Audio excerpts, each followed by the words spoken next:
late at night on the cliffs, asks the blind Earl of Gloucester, "How do you see the world?" And the blind man Gloucester replies, "I see it feelingly." And shouldn't we all? Animals must be off the menu because tonight they are screaming in terror in the slaughterhouses, in crates and in cages, vile, ignoble gulags of despair. You see, I heard the screams of my dying father as his body was ravaged by the cancer that killed him. And I realized I'd heard those screams before. In the slaughterhouse, their eyes stabbed out and their tendons slashed, on the cattle ships to the Middle East, and the dying mother wail as a harpoon explodes in her brain as she calls out to her calf. Their cries were the cries of my father. And I discovered that when we suffer as equals. And in their capacity to suffer, a dog is a pig, is a bear, is a boy. Meat today is the new asbestos, more murderous than tobacco. CO2, methane, and nitrous oxide from the livestock industry are killing our oceans with acidic, hypoxic dead zones. 90% of small fish are ground up into pellets to feed to livestock. Vegetarian cows today are the world's largest ocean predators. The oceans are dying in our time. By 2048, all our fisheries will be dead, the lungs and the arteries of the earth. Billions of bouncy little chicks are ground up alive simply because they are male. Only 100 billion people have ever lived. 7 billion people live today. And yet we torture and kill 2 billion sentient living beings every week. 10,000 entire species are wiped out every year because of the actions of one. And we're now facing the 6th mass extinction in cosmological history. If any other organism did this, a biologist would call them a virus. It is a crime against humanity of unimaginable proportions. But happily, the world is changing. 10 years ago, Twitter was a bird sound. www was a stuck keyboard. Cloud was in the sky. 4G was a parking space. Google was a baby's burp. Skype was a typo. And Al-Qaeda was my plumber. Victor Hugo said, "There is nothing more powerful than an idea whose time has come." Well, animal rights today is now the greatest social justice issue since the abolition of slavery. Do you know there are over 600 million vegetarians in this world? And that is bigger than the United States, England, France, Germany, Spain, Italy, Canada, Australia, New Zealand, all put together.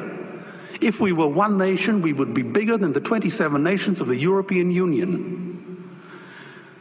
Can you believe that? And despite this massive demographic footprint, we are still drowned out by the raucous hunt and shoot and killing cartels who believe that violence is the answer when it should not even be a question.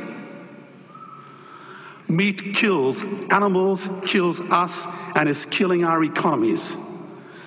Medicare has already bankrupted the United States.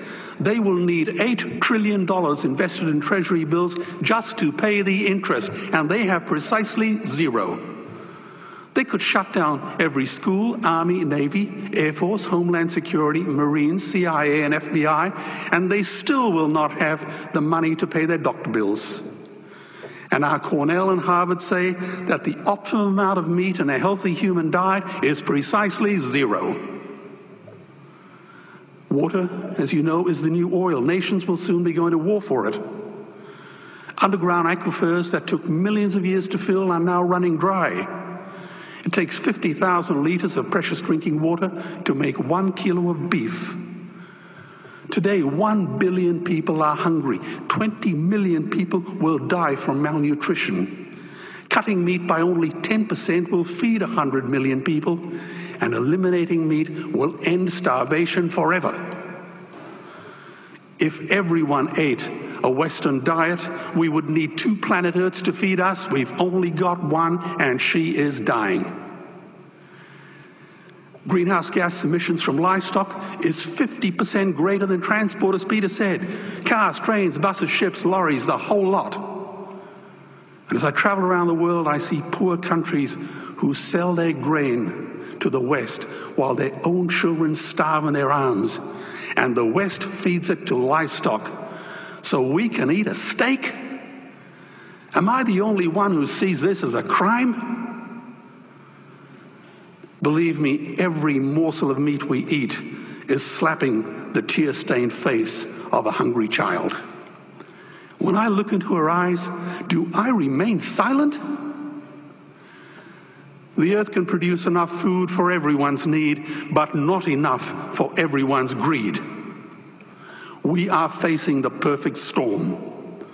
If any nation had developed weapons that could wreak such havoc on the planet, we would launch a preemptive military strike and bomb it back into the Bronze Age. But it's not a rogue state, it's an industry. The good news is we don't have to bomb it. We can just stop buying it. Sir George Bush was wrong. The axis of evil does not run through Iraq, Iran, or North Korea. It runs through our dining tables. Weapons of mass destruction are our knives and forks. Our proposition is the Swiss Army knife of the future. It solves our environmental, water, human health problems and ends cruelty forever. The Stone Age didn't end because we ran out of stones. This cruel, disgusting industry will end because we run out of excuses. Meat is like the 1 and 2 cent coins. It costs more to make than it's worth. And I come from the bush. Farmers are the ones with the most to gain. Farming won't end, it would boom. Only the product line will change. Farmers would make so much money, they won't even bother counting it, and I'd be the first to applaud them. Governments would love us. New industries would emerge and flourish. Health insurance premiums would plummet. Hospital waiting lists would disappear. Hell, we'd be so healthy, we'd have to shoot someone just to start a cemetery.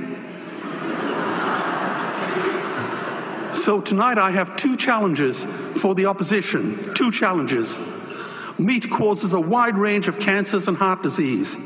Would they name one disease caused by a vegetarian diet? And 2, I'm funding the Earthlings trilogy. If the opposition is so sure of their ground, I challenge them to send a copy of the Earthlings DVD to all their colleagues and all their customers. Go on, I dare you.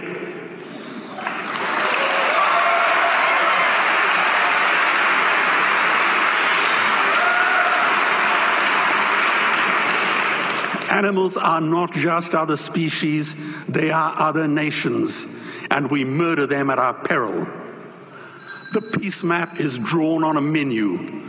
Peace is not just the absence of war, it is the presence of justice.